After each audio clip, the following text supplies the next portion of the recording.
Bom dia, Júlia. Bom dia, oponentes. Bom dia, público.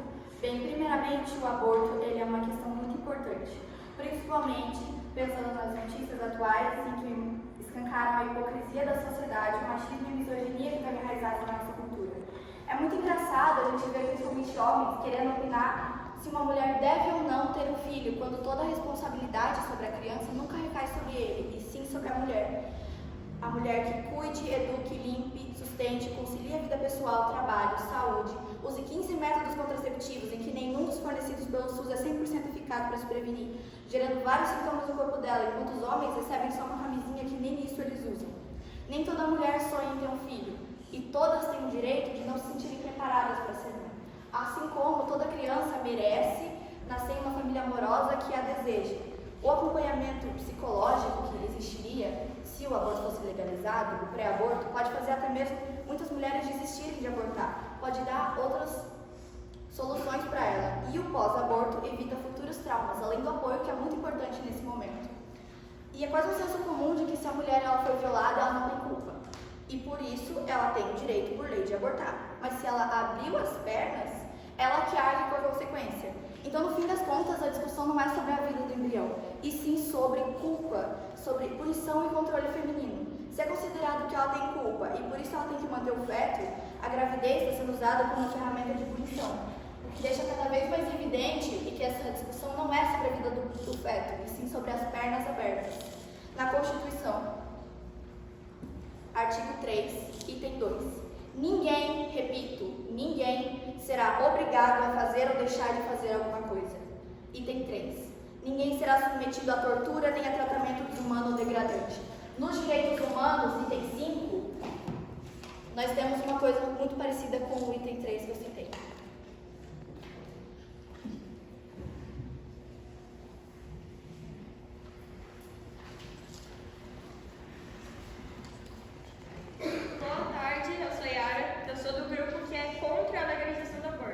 Primeiramente, a gente não está falando da parte de abuso ou violação, que é o que ela está querendo citar, que ela está falando das pernas abertas, isso já não tem a ver com um aborto, e sim com uma violação que a mulher pode até sofrer, mas que não tem nada a ver com o que a gente está querendo dizer hoje. Primeiramente, antes de começar, eu quero que vocês tenham uma frase em mente. A parte do aborto não é uma questão religiosa e nem social, mas uma questão científica e racional. Então, eu acho que pela parte do aborto, todo mundo tem direito à vida, principalmente um humano que é ofensivo. Então, assim, ele merece ter uma chance de vida. A gente não pode deixar que uma criança, uma pessoa que ainda nem conseguiu dar um suspiro de vida, seja a vida dele inteira seja deixada na mão de outro. Outra coisa, na parte, por que a gente não tenta achar alternativas viáveis para essas mães que muitas vezes têm uma gravidez indesejada, tem um bebê por parte de estupro, mas a gente pode muito bem dar dinheiro, se essas pessoas não tiverem condição, a gente pode ir lá e dar dinheiro para essas pessoas, a gente pode dar alimento, a gente pode ter hospitais que ofereçam médicos pré-natal para que ajudem essas pessoas e, enfim, a gente tem várias coisas que a gente pode utilizar a nosso favor, mas que não seja matando, querendo ou não matando essa criança. E outra coisa, muitas mulheres que abortam, hoje em dia, elas podem sofrer com depressão, ansiedade, podem tentar suicídio, a possibilidade de suicídio é muito alta, principalmente depois por conta do pró-aborto, onde essas mulheres têm alucinações com as crianças, então a barriga dela pode começar a crescer, ela pode achar que está grávida, mas na verdade é só uma alucinação que ela acaba tendo. Então a gente tem várias coisas que a gente pode fazer para ajudar essas pessoas, mas que não seja, querendo ou não, matando essa criança.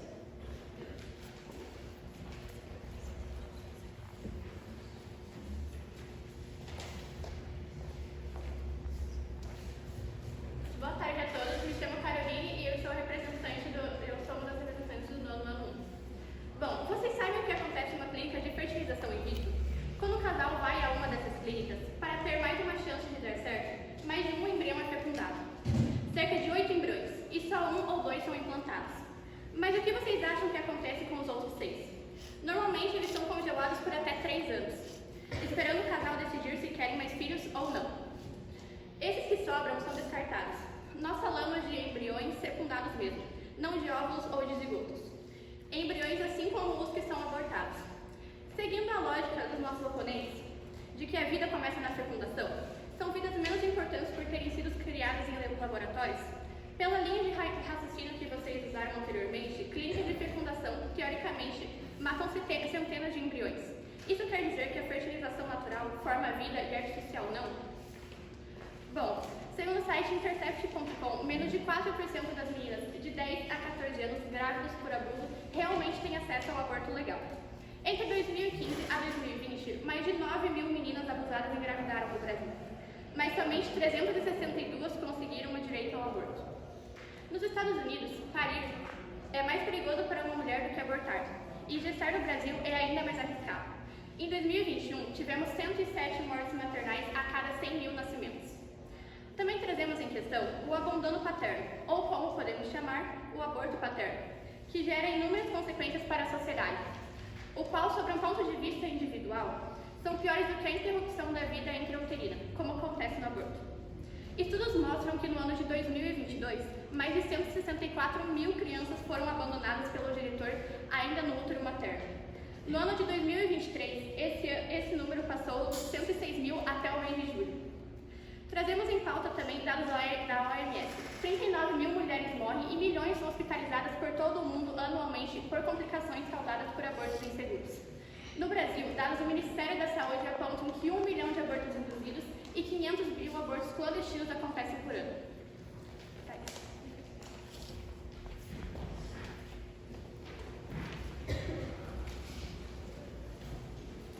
Boa tarde a todos, me chamo Pedro Batista e sou do nono ano 2. Queria começar falando sobre o que nossos oponentes acabaram de falar, sobre são usados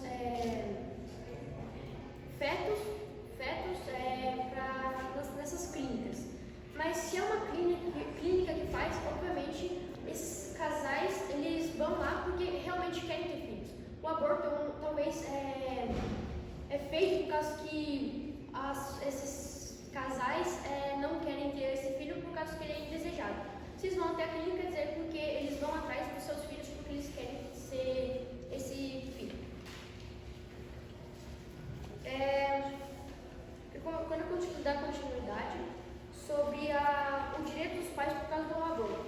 O aborto muitas vezes é representado como uma questão exclusivamente feminina, ignorando os direitos e responsabilidades dos pais biológicos. Os pais também têm o direito de serem informados e envolvidos nas decisões relacionadas às gravidez e ao futuro dos seus filhos. Mas como assim? Começando, as meninas geralmente, adolescentes, e o que mais ocorre é que elas vão a festas, elas não ligam mais para a vida delas. Elas só querem ir lá fazer a curtição, querem ir para a festa, não ligam. Isso que dá daí, vão lá e engravidam. O que eu vou fazer? Não tenho condições, não consigo criar essa criança, vai lá e agora. Mas em algumas regiões do mundo, em alguns países, eles têm casas que meio que acolhem esses filhos, que dão e também ajudam a mulher a ter essa decisão de fazer. Como assim? Elas vão lá, cuidem, tenha um filho, e depois, se você não ter essa condição de ter ele, vai lá e dê ele para nós poder colocar no orfanato, por exemplo, para outras famílias que querem um filho poder adotar.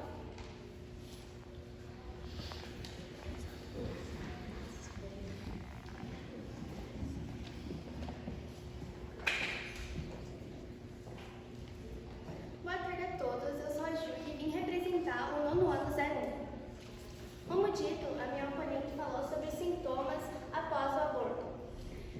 Devemos explicar que nem todos os problemas de saúde mental ou física de uma mulher enfrenta após o aborto são necessariamente causados por esse procedimento.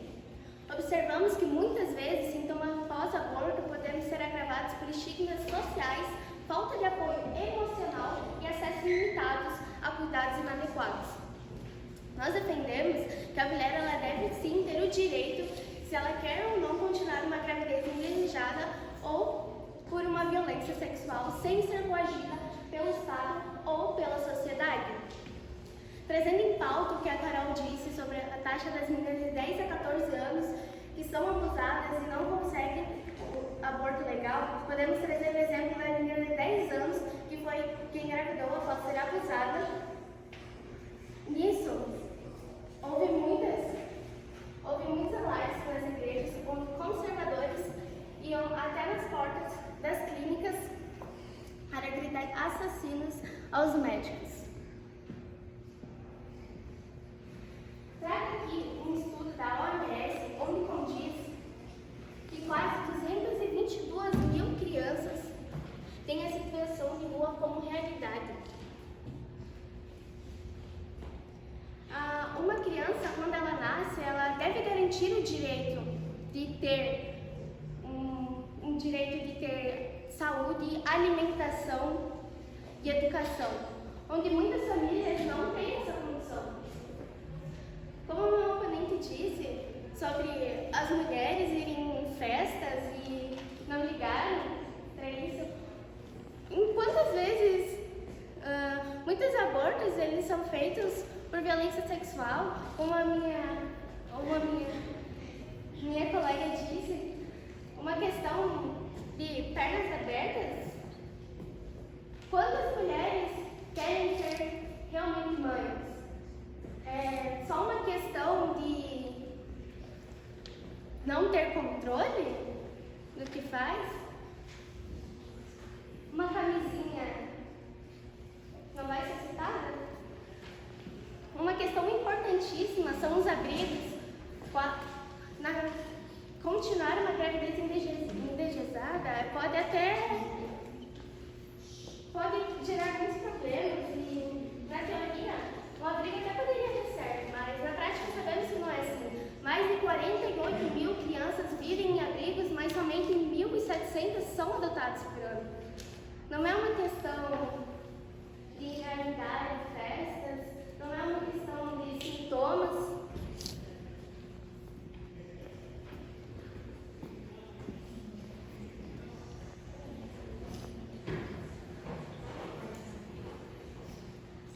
Olá, senhoras e senhores. Bom, eu sou o Theo e eu estou debatendo contra a legalização do aborto. Mas, assim como anteriormente, homens não podem opinar. Então, desde agora até o longo desse aborto, me identificarei como mulher e meu nome é Letícia. Bom, mesmo assim, como foi dito antes, o aborto realmente, ao caso da menina lá de 10 anos, ela realmente foi estuprada, foi abusada, foi mantida em cárcere privado, não é mesmo? Todos devem saber desse caso. Repercutiu muito na internet, jornais. Mas o que nós estamos debatendo aqui é justamente a legalização do aborto sem restrições, sem algum tipo de restrição que, por exemplo, hoje em dia, no artigo 128 do Código Penal, diz que só podemos abortar quando é casos de estupro, abuso, mas nós não estamos discutindo isso, porque esse já é um caso passado. O que nós estamos debatendo aqui, o nosso grupo, não é justamente a criminalização total do aborto, é apenas que haja uma regularização, porque o aborto em si não é uma coisa totalmente errada, pode ser certo, mas óbvio, depende de muitos e muitos fatores.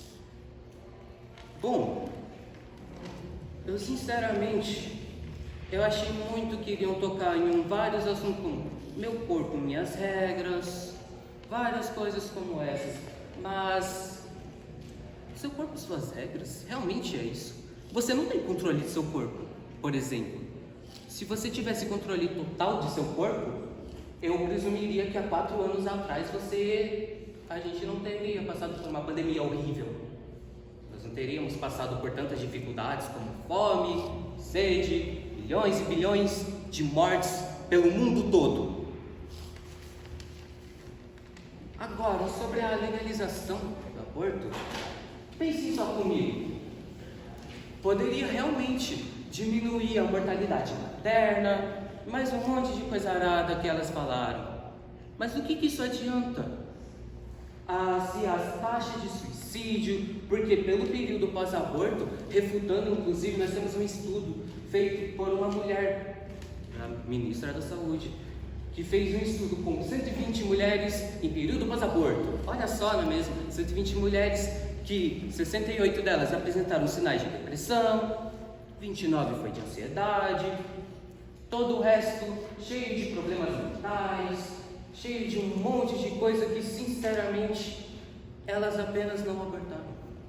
Elas trataram como se fosse nada. Então vocês querem dizer, basicamente, que a vida humana não tem valor algum. Sinceramente, isso já é uma coisa...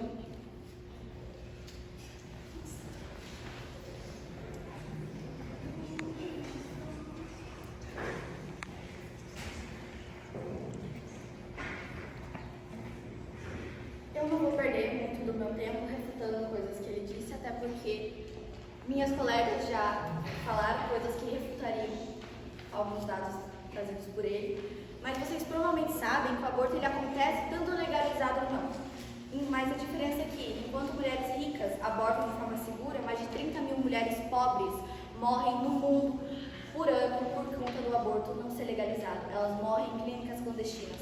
Tem mulheres que abortam com fios, com agulhas de crochê enfiadas no útero. Falar de aborto é também falar de consciência de classe, de raça. Porque para eles, não importa se você é uma criança que foi abusada, eles vão sim te condenar por utilizar um direito seu por lei, tudo para salvar a vida de um feto, ao invés de confortar e apoiar uma criança de verdade que foi estuprada e está sofrendo. Mas aí você faz o que eles dizem que é o certo, você dá o filho para adoção. Você mesmo assim, você é taxada de nojenta, de péssima mãe, assim como aconteceu com a Clara Castanho em 2022, se não me engano.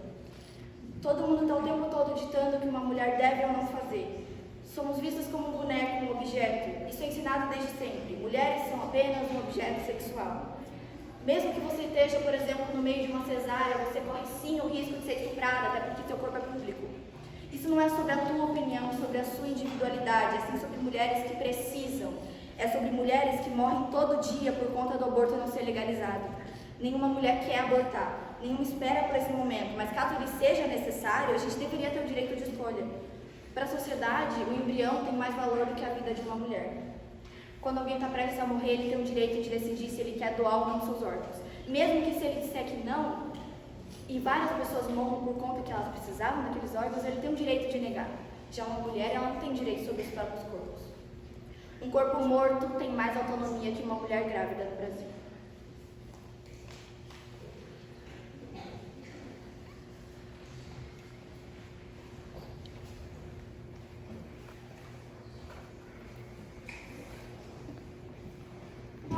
Ela falou um pouco sobre a parte de adoção, né? Eu quero fazer uma pergunta rápida para vocês. Vocês preferem ser a 10ª criança nascida em uma família pobre ou vocês preferem nunca ter nascido? Isso é uma pergunta que dá para responder.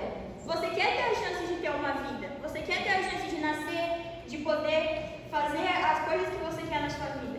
Então, o que eu estou querendo dizer é que essa parte de, por conta que ela vai para, que a criança muitas vezes vai para adoção, que a mulher ela vai ser discriminada, que a mulher vai ser xingada, aí são pontos e pontos, depende da sociedade que a pessoa vive. Então, isso são outros pontos que não vêm ao caso agora. O que a gente está querendo discutir não é que a mulher vai ser, não é que a mulher ela vai sofrer porque ela levou a criança para adoção. A gente está querendo falar sobre o aborto, onde a mulher ela quer, querendo ou não, matar o feto, que não vai ter a oportunidade de uma vida e que vai acabar não...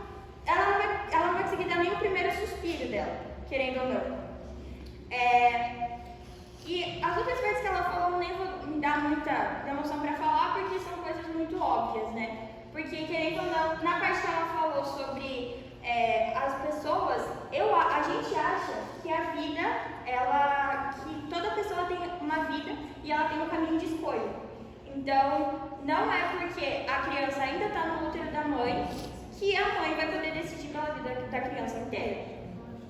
E querendo terminar a nossa fala, eu digo, por que legalizar o aborto se os jovens vão continuar não ligando para as suas relações sexuais e vão continuar fazendo as relações? E se a gente liberar o aborto, o que vai acontecer? Cada vez mais eles vão começar a abortar, o índice de natalidade vai diminuir e o índice de desenvolvimento humano, querendo ou não, vai dar uma balanceada, porque vai ter mais gente morrendo do que nascendo. E o que adianta